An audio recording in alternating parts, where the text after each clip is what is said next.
Welcome to the Solar Cycle podcast, powered by Organic Transit, where we explore the future of clean mobility, sustainable cities, and the innovators reshaping how we move through the world. Join host, entrepreneur, and storyteller Justin Starbird as he takes you inside the ideas, technologies, and real-world impact behind the revolutionary ELF, the world's most efficient solar-powered vehicle. Thanks for joining us. Let's start today's cycle. Welcome back to the Solar Cycle podcast. My name is Justin Starbird, and I get to welcome back co-founder, CEO of Organic Transit, Rob Cotter. And today we have a guest with us today, Felipe Whitaker, the executive director for the Francesco Collaborative. Guys, thanks for joining me today. Great to be here. Thank you so much. Rob, it's not often we get to welcome a new guest. Do you want to introduce Felipe for our audience?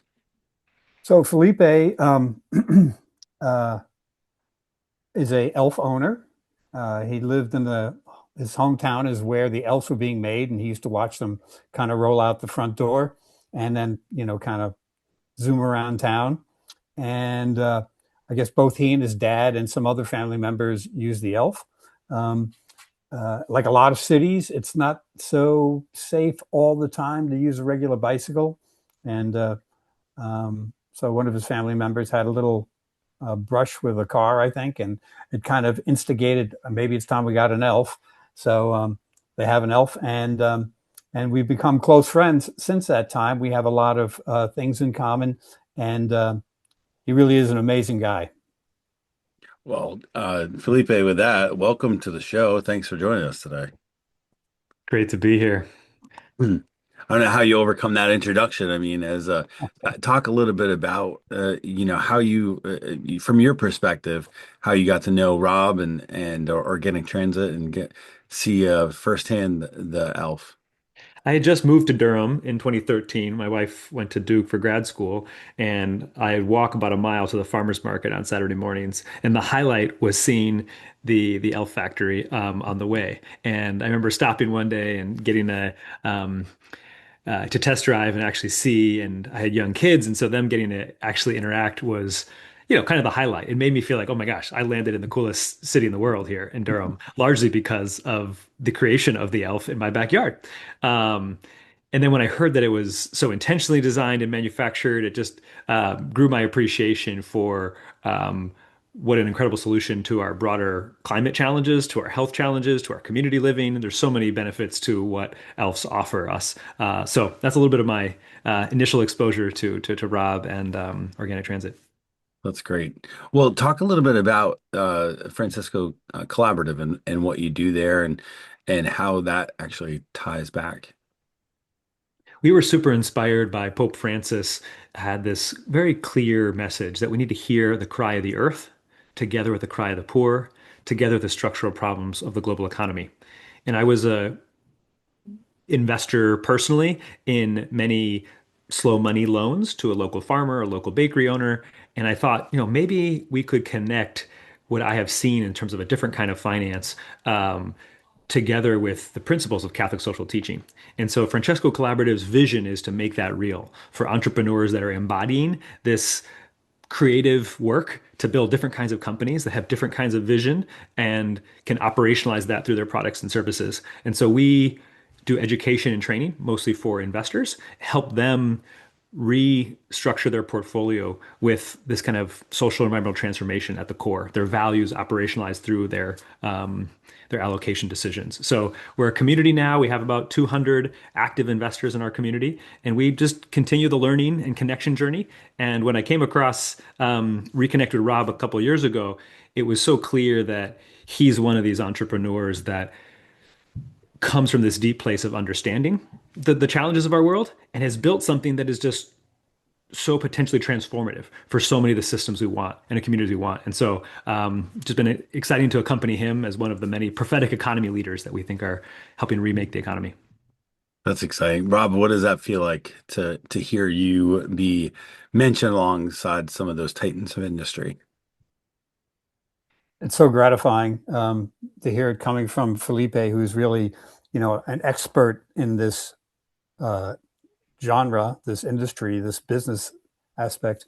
And, really it goes counter to a lot of things in the business world. And that's what most people find so incredibly attractive about it, that business can be this strong, powerful force for so many good things, whether it's environmental, whether it's health aspects, whether it's getting people, back and forth in a safe and enjoyable way in dealing with the disabled, having them giving them freedom to move about.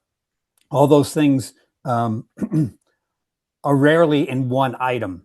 And the Francesco Collaborative really identifies many of these things, whether they're dealing with, more equitable home loans, or if they're dealing with, composting situations, or, just getting people back up on their feet, or all these different things that they get to approach.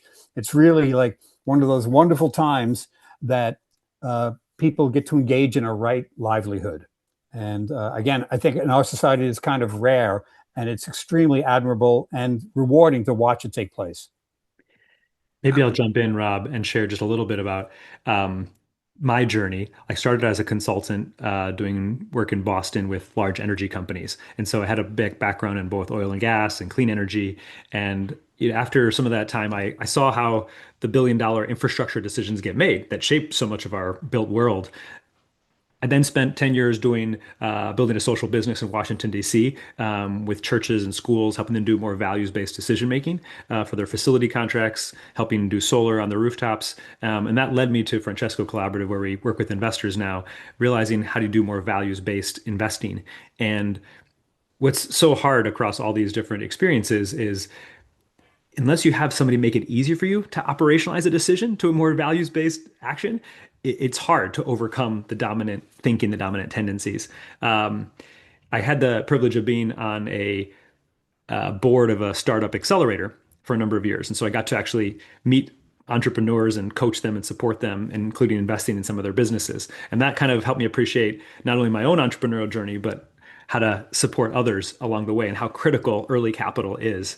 And so part of my own investing practice in the past 5 years has been how do you find and build community around enterprises where the early capital can be so important for their long-term growth and development. So part of what led me to be, especially excited about this opportunity. How hard is it to find mission-based or opportunities like this that aren't just a dream, that they actually have a business behind them or an opportunity for a business? Because I feel like there are a lot of really wonderful people out there with great ideas that don't have a plan, and they want to change the world with no idea of how to do that. What is it that you're looking for, benchmarks, milestones to give? Because you're actively looking for people to invest in. You want to invest in, give them that money and back them. But I've got to imagine that's still pretty hard. Like you said, so many people have great ideas. I'd say many people actually have pretty good plans too, and many people have persistence to kind of keep operationalizing those plans. What's harder to find is somebody who has the experience of gone through a previous startup or built a company and being successful at that and built a product, bring a product to market, be revenue, be positive in revenue, have a sustained track record. And so what struck me and continues to strike me about the organic transit opportunity is that it's a company that's already gone through a whole first phase. This is a second phase in the journey. And Yeah. so Rob is incredibly talented with his own background around social change and marketing, big firms, global vision, but then so personally rooted. And, one thing I look for in entrepreneurs is just the tenacity to persevere through hard things. And when you see that tenacity, and then you see the quality of the engineering, the quality of the product, so rarely do you see that validated by so many customers. And then, of course, you're in a complicated ecosystem here. So anyway, there's many pieces that make this quite different than many other early stage investment opportunities because of the background, the trajectory, and the history. Does some of the challenges that Rob faced previously, does that give you pause, or does that give you excitement for having seen him kind of come back from that? I think having spent the past 5 years in the investment world, I see how often investment capital, dominant forms of capital, whether it's venture with some super high returns, can take companies completely different directions. And so I've seen it so many times in my career. There's this great energy broker company that was trying to be the kayak of energy prices in Washington, D.C. And because of a couple of their investors went bankrupt, and they were a key partner of mine. I lost a couple $100,000 in that process. There's another one in Boston, similar experience. So I've seen many companies that have brilliant teams, super committed founders, super good strategies, amazing customer bases, but the investors have power and they drive the bus. And so much what we try to teach at Francesco Collaborative is how do we, as investors who have the capital stewards, we're the ones that often have more power over the direction of businesses. So the challenges of the past at Organic Transit don't scare me at all. Just like this is the reality of what what keeps the systems the way they are. And so for those of us who believe in a different kind of future for our families, for our communities, we have the power to change that. But being the kind of investors that are willing to come along for this journey and support this kind of enterprise, this kind of product, out there in the market. That's really exciting to hear. Go ahead, Rob. So I think just like the investors in the Francesco Collaborative come at things with a different agenda, I think it's also a similar or complementary type of investment coming from the crowdfunding investors, where they don't have this giant agenda. They don't have a hedge fund behind them. They look at the product, they look at the business plan and go, oh, I would like to have that. That would work in my neighborhood. That would be good for my aunt, uncle, cousin, brother. And they want to see it work. And it sounds odd, but a lot of times in that venture community, the typical VCs, they have a completely different agenda. And we've all witnessed it over the years. And as Felipe said, we've seen good businesses go under for reasons of moving capital in different directions that were contrary to the directive of the company. And so I'm really excited about not only my relationship with the Francesco Collaborative, but also with the retail investors on the WeFunders side. We get to look at things with a clear perspective and get to engage that way. One other unique piece about retail investors and small crowdfunding platforms is that it's much easier for us as individuals to write checks to pick things we believe in. We can take that extra risk. And so much these institutional investors have these big allocation portfolios and they allocate to funds, then funds allocate to enterprises. But what was super exciting with the advent of crowdfunding, which is just in the past 20 years, is that it unleashed the power of the culture to say, this is a community, this is what we want, and to build a community around behind companies. And we've seen it, so many successes. But it really takes people like us taking initiative to say, you know what, we need a safer kind of transportation, a more exciting kind of transportation, healthy for us. And for me, my dad has biked everywhere. And he has done that throughout my upbringing. I started biking when I, got my first job, biking to work. But the roads aren't often, safe, especially in certain parts of town. And realizing that if you could have a bike like an elf that is on the street, you feel so much safer. And then the fact that there's 10 million miles traveled and almost no serious injuries, it's like the best possible scenario for me to kind of get my lifestyle and also for my dad and people around me that I love. So I can't wait for elves to be accessible everywhere for everybody. Absolutely. I think it's so exciting to have the vehicle of the crowdfunding platforms, especially WeFunder, to be able to drive this and give exposure to mission-driven projects like Rob's and Organic Transit, and bring it to folks where I know, this you personally made an investment, and that is really meaningful to you. And every one of those investments has such a significant impact on the further development of the comeback story. And what is that like for you to talk a little bit about the differences between what the collaborative invests in versus you, and how that changes at the dinner table? Like, is there more excitement around it? Are you, not that you're more proud of one over another? It's like picking a different child, right? Like which one's best. But at the same time, it does give you a little bit more, a little bit more responsibility. Yeah. I should say in my role at Francesco Collaborative, it's a nonprofit. We support mostly institutional investors. So the kinds of checks they write are much larger, and they don't tend to go to direct enterprises. They tend to go to funds or fund of funds that then would invest in companies. So And with that hat, I have to make the disclaimer that I'm not an investment advisor. Nothing in this, episode or thing I say here is formal investment advice or any kind of other tax or legal advice. This is just for informational purposes only. But as an individual and a father and somebody who's written lots of direct checks to small businesses in my community in Durham, I realized after my first check in 2018, I was part of this little slow money group in North Carolina where we found entrepreneurs. And based on talking to other people that trusted them, I realized, oh, I can trust this bakery owner to kind of give me back my $2,000 investment, my $10,000 investment. And sure enough, after doing it a few times, you realize, oh, you can build a relationship. And so there's just a huge potential for peer-to-peer lending, for crowdfunding to help invest in the kinds of businesses that have the values that make things different.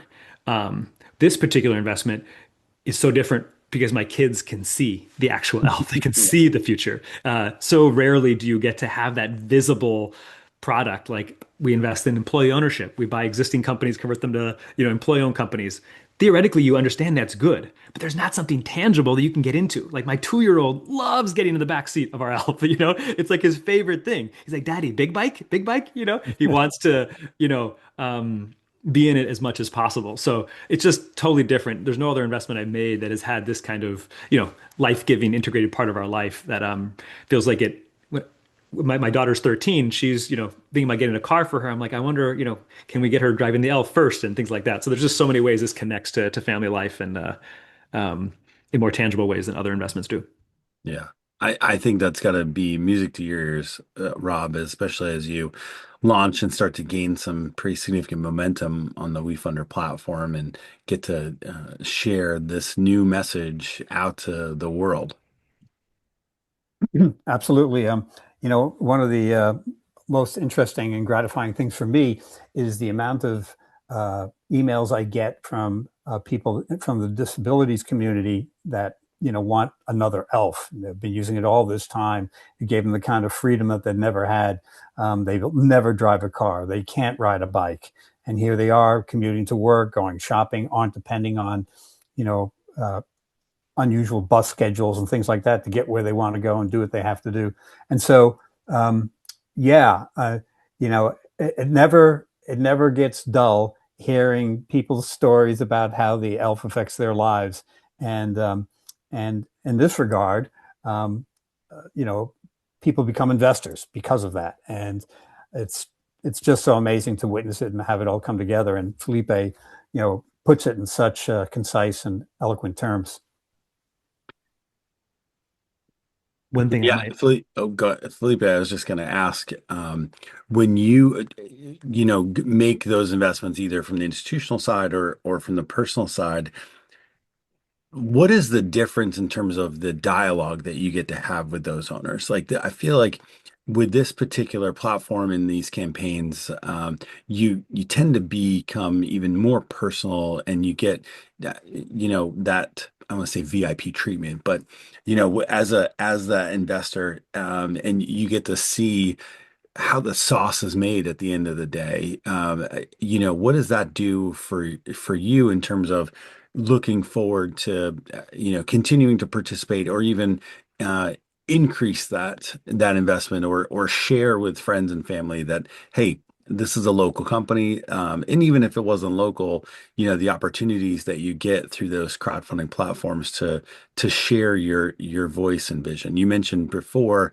when you write those checks, you get more decisions. When everybody's writing those checks, it's not that you get diluted decision making. What it does is it actually gives you, in my opinion, more of an opportunity to, stroke those flames and make the fire bigger. It's a great way to put it.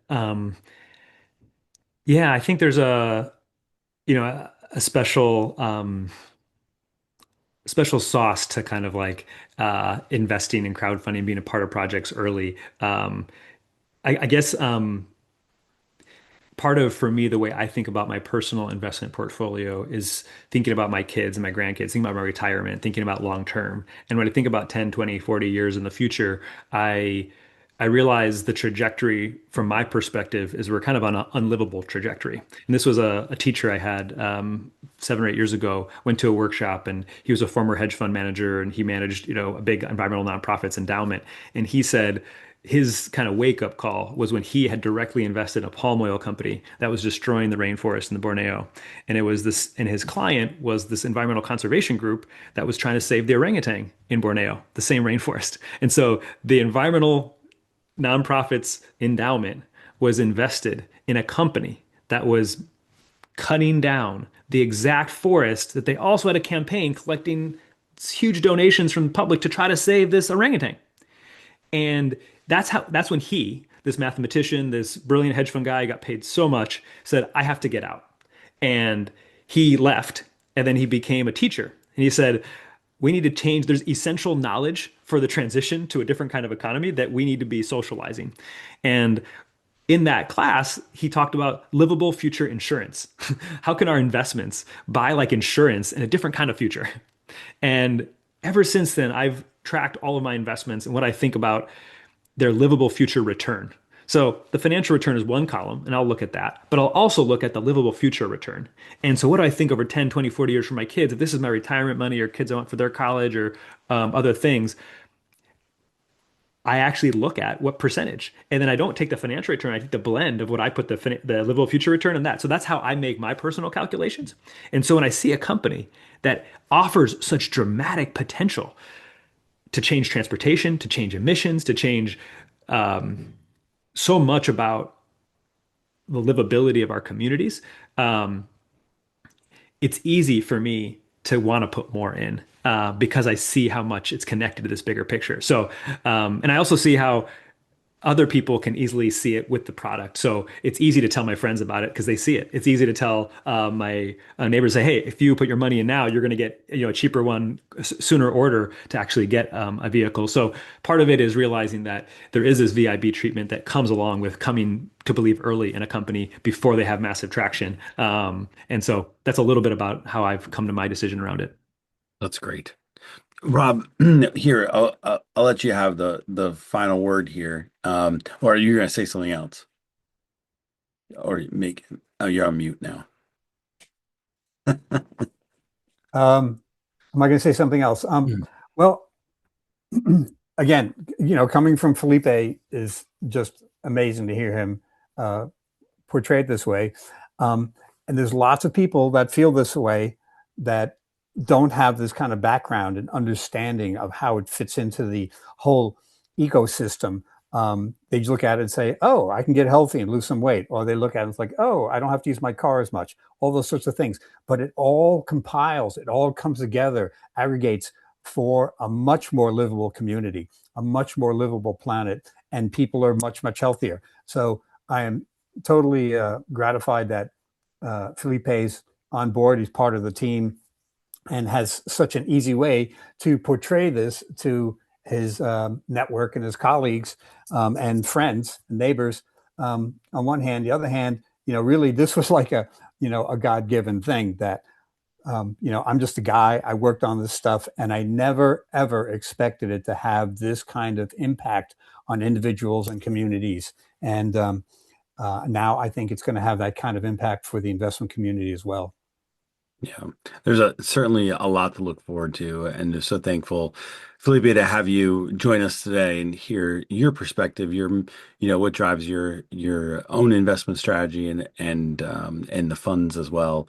It's really exciting to hear that thought process, and also, how excited your kids are about this and what the future holds. There is so much more to come, and we're so delighted to have you as part of that group. No, it's so excited to be able to join both the elf owner community, but also the investor community, realizing that these early people that believe and trust in this different kind of future, we can make that happen. And, the proportion to our belief in it, it does just propel the possibilities of where elves can go. Like I think about Southeast Asia or Latin America or Africa, and when I think about that potential, it's like, oh, I want to be a part of this story early so the millions, the billions of people can benefit from what elves offer. Yeah, it's exciting. It's quite the comeback story, and we're looking forward to all that's to come. On behalf of my guest today, Rob Cotter, the CEO and co-founder of Organic Transit, and Felipe Whitaker, the executive director for the Francesco Collaborative, you've been listening to the Solar Cycle Podcast. Until next time. Thank you.